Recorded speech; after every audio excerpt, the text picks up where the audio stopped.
Tonight on Lost Gear, I tried to get a speeding ticket, do a bit of dangerous driving, and ran out of ideas.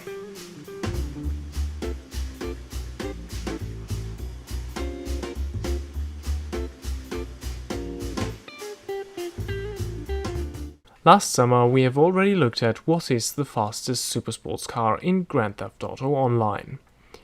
You can find that video on your screen right now or in the description below. And today we want to find out what is the best sports car in the game and how they do against the supersports cars. Our three competitors today, the top tier of sports cars available for purchase, will represent their class. These are the Vysser Neo, the Ocelot Pariah and the Grotti Itali GTO. Now you know the drill, let's look at the prices first. The cheapest of these three, although cheap probably is the wrong word here, is the Ocelot Pariah with 1.420 million. Place your money on that one. The Neo, the only Dutch car you can buy, is 1,875,000. Exclusive manufacturer, exclusive price. That leaves the Grotti Itali GTO with just under $2 million as the most expensive of these three. If you pay that much for your car, you really don't want to crash it, so you want the car to handle well, especially at high speed. Like, come on, you don't want to buy these cars to roll around with 15 miles per hour. So we blast through the open roads just outside Los Santos towards Blaine County, trying to stick to the twisty and windy roads through the hills while avoiding trucks, pickups and other hillbilly machinery you might come across. The Itali GTO sticks to the road but feels a bit heavy and you may have to take corners slower than with other cars. The Neo is oversteery and not just a bit, it can get really annoying very quick, and it wasn't too pleasant for me, and the Pariah, it does better than both of the other two. Still a bit heavy and still a little slidey, but for me this one did the best. So it's really down to what kind of cars you prefer. The Neo might be your choice if you enjoy oversteery and slidey cars, for example. Of course they can't keep up with the better or average supersports cars here, as they are usually much more aerodynamically advanced, so they usually can attack corners a lot quicker.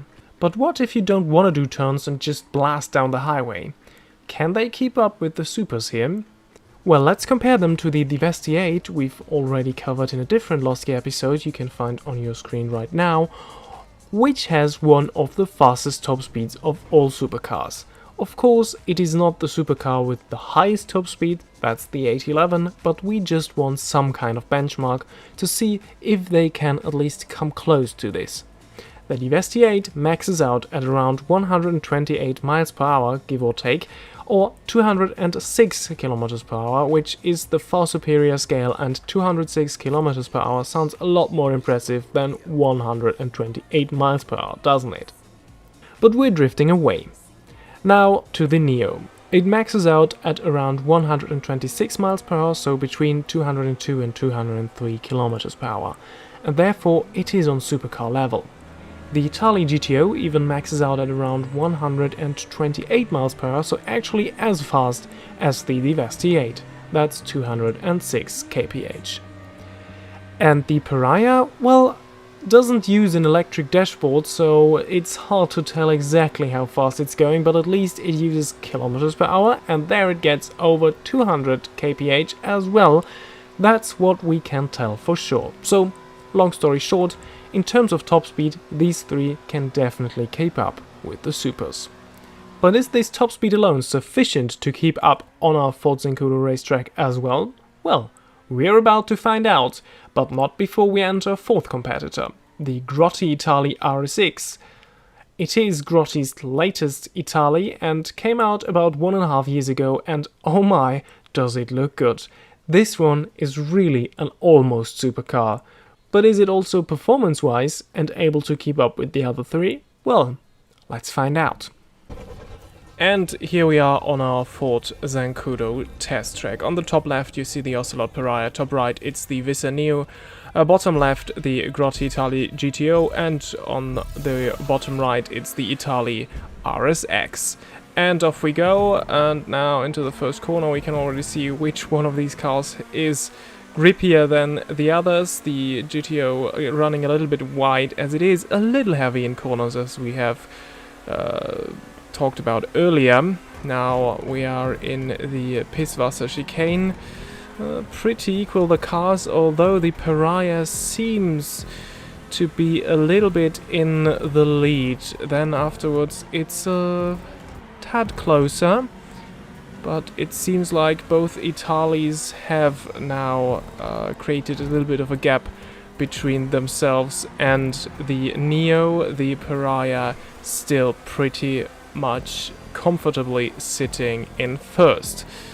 And now the GTO against the RSX, also building a little bit of a gap, and I think this is how we will cross the line. And well, yeah, it is the Pariah first, the Itali GTO second, the Itali RSX third, and the Neo fourth. And let's see where these puts our cars on our Lost Gear Hall of Fame. Well, this is the first page. I think this is pretty much settled now. And, well, on the second page, a big surprise actually, the Pariah is the 16th fastest car we have seen in this series, and it is right there with some of the top super sports cars that we have seen.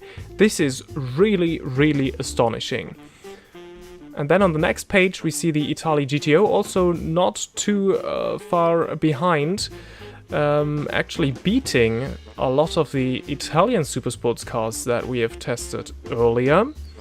And well, the Itali RSX also not too far off the pace, so these sports cars are really, really impressive. Then in 23rd it's the Morgan, still ahead of the Neo, and actually the Neon, the electric car from Vysser, has beaten the Neo as well. Now, of course, take these lap times with a pinch of salt as well. I really have to say, I actually did not enjoy driving the Neo at all. If you can get along with this a bit better than me, it probably can go a lot quicker. And of course, but this should be obvious, this is very much track dependent, so on different tracks the Itali GTO might beat the Pariah and vice versa. So yeah, always take these with a pinch of salt, but what we can definitely see is that these sports cars can really keep up with the super sports cars. And what do we take from that? Top speed and car classes aren't everything. And on that wisdom we end our show. Thank you so much for watching, leave a like if you enjoyed the video and subscribe, and check out the Lost Gear playlist if you want to see more. Also don't forget to leave a comment with which cars you want to see next. Until then, goodbye.